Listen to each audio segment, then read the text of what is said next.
Jake has rental properties. Marcus has a portfolio. They both retired last year with the exact same $800,000. Same city, same bills, same hope that the money lasts until the end. They both think the other one is about to make a devastating mistake, and neither of them ever sat down and ran the actual numbers past year one. So we did. Maintenance costs, vacancy rates, neighborhood deterioration, sequence of returns risk, all of it. And when you run the math across 10 years, 20 years, 30 years, one of them is building something bulletproof. The other is building something that looks bulletproof until it isn't. The gap at year 20 will surprise you. Jake and Marcus are both 65 years old. They both retired with exactly $800,000 in savings. Same city, same monthly expenses. They both need about $3,200 a month to live comfortably.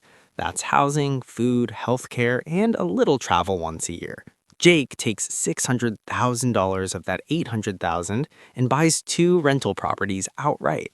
No mortgage, cash purchase, $300,000 each. Each one rents for $1,800 a month. He keeps the remaining $200,000 in a savings account as his emergency cushion. On paper, Jake is pulling in $3,600 a month in gross rental income. That's $433 more than he needs every single month. He tells everyone at his retirement party that his properties are going to pay him forever. Marcus puts all $800,000 into a diversified portfolio. 60% stocks, 40% bonds, low-cost index funds.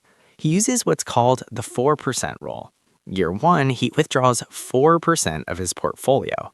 That's $32,000, or about $2,667 a month. He adjusts that number upward every single year to keep pace with inflation.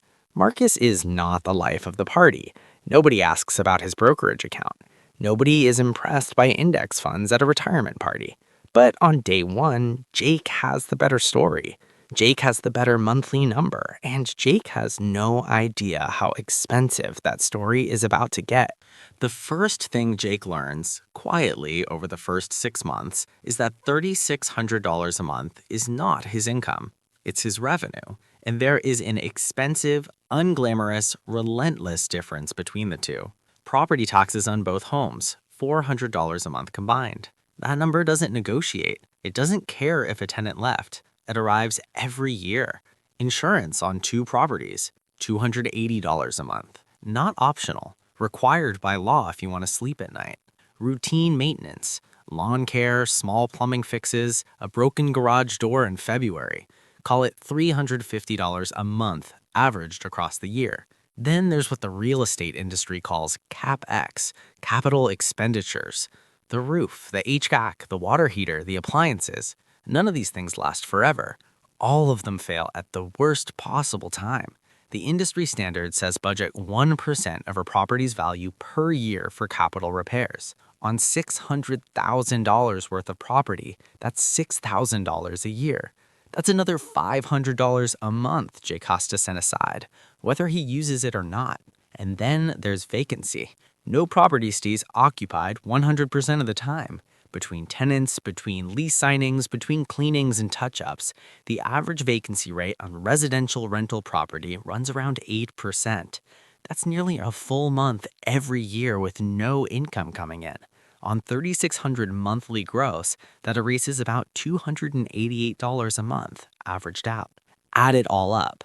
Property taxes, insurance, routine maintenance, CapEx reserve, vacancy. Jake's actual spendable monthly income from 2 properties, approximately $1,680. Not $3,600, $1,680, half of what the retirement party story promised. Less than what he needs to cover his monthly expenses, and less, significantly less than Marcus is making from his portfolio. Marcus is pulling $2,667 a month from a portfolio that requires 0 maintenance calls, 0 vacancy months, 0 emergency repair funds, and 0 property managers. And here's the part that nobody puts on the thumbnail.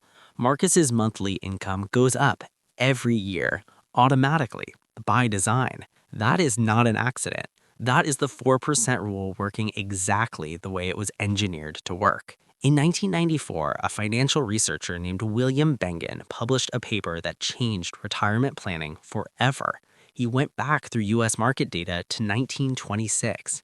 He ran the numbers through the Great Depression, through World War II, through the brutal stagflation of the 1970s, when inflation was eating retirements alive, through every bear market, every recession, every crash the 20th century could produce. He asked one question: what is the highest withdrawal rate that never ran out of money? The answer, across every historical period he tested, was 4%. 4 years later, in 1998, three professors at Trinity University took Bengen's work and expanded it. They tested withdrawal rates from 3% all the way to 12%. They tested 5 different portfolio mixes from 100% stocks to 100% bonds. They ran every combination against every rolling 30-year period in U.S. market history. Here's what they found. A portfolio of 50 to 75% stocks with the rest in bonds, adjusted for inflation every single year, survived 100% of all historical 30-year retirement periods at a 4% withdrawal rate. Every single one, including the ones that started right before a crash, including the ones that started at market peaks, including the ones that began in the worst economic decades of the last century. This is known as the Trinity Study, and it is the scientific foundation Marcus's retirement is built on. A withdrawal rate stress-tested against 100 years of economic history. Not one landlord, not one neighborhood, not one tenant. 100 years of war, recession, inflation, and recovery. Jake's rental income doesn't have a Trinity study because rental income doesn't have a fixed rule. It has a landlord, a local economy, a neighborhood, 2 tenants, and 2 roofs, and every one of those variables can change on you at the worst possible moment. Year 3 is when reality catches up with Jake. His tenant and property 1 gives notice in November. She's a good tenant, paid on time, kept the place clean. She's moving closer to her daughter. Now it's December. The house is empty. It's the middle of winter. Jake spends 2 weeks showing it, gets 3 applicants, picks 1. Before the new tenant moves in, he has to repaint 2 bedrooms, replace the carpet in the master bedroom, and fix a slow leak under the kitchen sink that he didn't know about. Cost $4,800, paid out of the $200,000 safety cushion. In the spring, the HVAC in Property 2 fails. It's not optional. His tenant has a 4-year-old and it's a southern summer. The replacement system, $8,200. Another pull from the cushion. His $200,000 emergency fund is now $187,000. He's had the properties for 3 years. Marcus, during those same 3 years, locked into his brokerage account maybe 6 times. His portfolio dipped in the fall, recovered by spring. He didn't touch it. His withdrawal came automatically every month, $2,667 in year 1, $2,747 in year 2, $2,830 in year 3, adjusted upward for inflation. At the end of year 3, Jake's average real monthly income after vacancy, repairs, and lost HVAC was $1,380. Marcus averaged $2,791 a month. Marcus made twice what Jake made from his retirement money, and he spent 0 weekends coordinating contractors. By year 6, something shifts beneath the surface. Jake is managing 2 properties with a back that doesn't cooperate the way it used to at 65. He hires a property management company. They take 10% of gross rents. That's another $360 a month off the top. His net income drops to approximately $1,320. Marcus's portfolio, after 6 years of steady withdrawals adjusted for inflation, is sitting at approximately $870,000. His monthly income is now $3,050, higher than it started because inflation adjustments are cumulative. Jake's properties are worth approximately $714,000 combined after appreciation. That's real equity, real paper wealth. But paper wealth doesn't pay his electricity bill, and the only way to access it is to sell. And selling comes with closing costs, commissions, and a tax called depreciation recapture that will be the subject of an entire future episode because the numbers are genuinely shocking. The scoreboard at year 6? Marcus, $870,000 portfolio, $3,050 a month in income, growing. Jake, $714,000 in real estate, $1,320 a month in actual spendable income, squeezed. Year 10. Marcus's portfolio, following historical return patterns consistently rebalanced, is sitting at approximately $940,000 after a decade of withdrawals. His monthly income has grown to $3,300 a month, higher than he's ever withdrawn, still well within the safety parameters the Trinity Study established. Jake's properties are worth about $849,000 combined. On paper, a $249,000 gain from purchase price. His rental income, however, tells a different story. Property taxes have been reassessed twice. Insurance rates went up after a regional weather event affected local actuarial tables. The management company raised its rate to 12%, and the tenant in Property 2 has been with him 7 years, a great tenant, but she asked for a rent reduction last year when her hours got cut. Jake said yes because good tenants are harder to find at 75 than they are at 65. His net monthly income at year 10, approximately $1,480. Marcus, $940,000 liquid portfolio, $3,300 a month, climbing every year. Jake, $849,000 in 2 houses, $1,320 a month, being gradually squeezed. The math has not flipped in Jake's favor. It has gone further in Marcus's direction. Year 20 is where the story diverges sharply. Marcus is 85. His portfolio, following 50-plus years of historical data from the Trinity Study, is sitting somewhere between $950,000 and $1.1 million. His monthly income has adjusted for 20 years of inflation and now sits at approximately $4,200 a month. His money outlasted every market downturn of the past 2 decades. He can access every dollar of it within 24 hours. He can move across the country tomorrow and his income doesn't change by a single dollar. Jake, at 85, has a more complicated story. One of his properties is in a neighborhood that changed. Not dramatically, slowly. The school district ratings fell. A highway expansion pushed traffic through what used to be a quiet street. Several longtime neighbors sold during COVID and investors came in. The neighborhood isn't dangerous, it's just different. And different for a rental property means less desirable. Jake can no longer get $1,800 for it. He's getting $1,550, and finding quality tenants now takes 3 to 4 weeks instead of 1. This is what researchers call neighborhood life cycle risk, and it is the single most underestimated danger in any rental property retirement plan. A stock portfolio rebalances itself automatically. The S&P 500 kicks out failing companies and replaces them with growing ones. It doesn't care about the zip code. It moves with the global economy. Jake's property cannot do that. It is geographically frozen. Whatever happens to that block over the next 30 years, that happens to Jake's retirement income. His combined net monthly income at year 20, approximately $1,600. It has never meaningfully exceeded $1,800 in real terms across 20 years. Marcus is pulling $4,200. Jake is pulling $1,600 from the same starting amount of money. If I only showed you the downsides of rental properties, I wouldn't be giving you the full picture. Real estate has genuine structural advantages that a portfolio simply cannot replicate.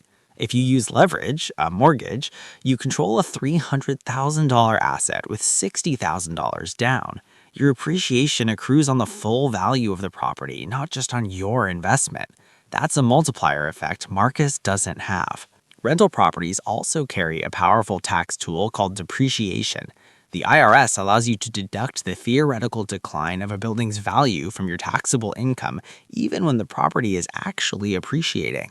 On a $300,000 structure, that's roughly $11,900 a year in deductions. Tax-free income, essentially, during the ownership phase. Stock investors have no equivalent. And there are investors, specific, identifiable investors, for whom rental income genuinely outperforms.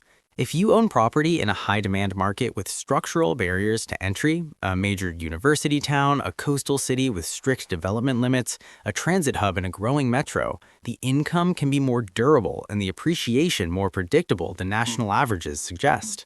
If you have operational infrastructure, reliable contractors, a professional property manager you've worked with for years, strong tenant screening systems, you can dramatically compress the hidden costs we described. The operators who succeed in retirement real estate have systems most casual landlords don't. And the strongest version of this argument isn't either or, it's hybrid.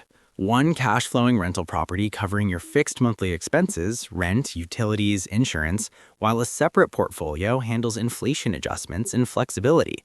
That structure can outperform both approaches individually.